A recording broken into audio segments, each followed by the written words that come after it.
Join me here at the stage, sir. Papa went to the stage, oh.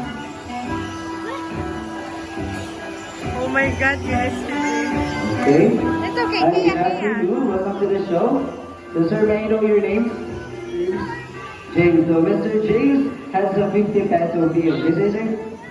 And what you have to do, sir, is hold your money 3 times, same direction. Alright? And Okay, let's stretch clap your for arms, Papa. hold your money like this at the tip. Clap for Papa.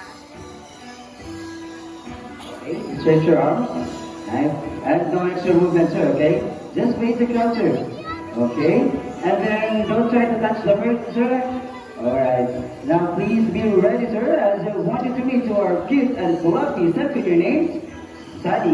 Now Sunny loves money, so normal in the world, they love to pick up things to build their nest. Now let's see what Sunny will do. So Sunny flies all the way to Mr. James and he picked the 50 peso bill. So bye-bye Sunny and bye-bye 50 pesos. Easy money. Easy money. Well, sir, do you really message to the bird? Great. Great. So, serious question, sir. Did you enjoy?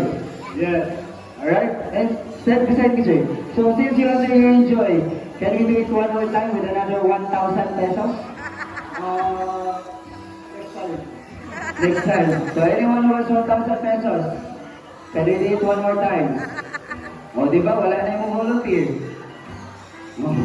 No, sir, I'm just joking. So we will return your money. So all you have to do is stretch your arms and open your palm.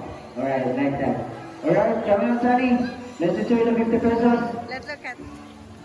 Sunny. Okay, Sunny flies back all the way to Mr. James. And you put the 50 pesos back. So round of applause for a second. Your name? Sunny. Now, sir, since you joined me here at the stage, is it okay that you will be our last volunteer? Sure.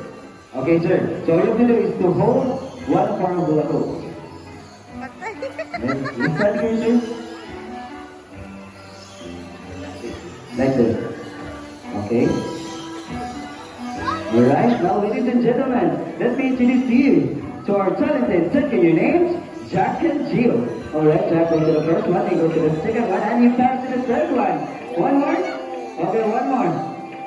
Alright, Jack to the first one, and you go to the second one, and you pass to the third one. Alright, so round of applause for our talented second your names, Jack and Jill.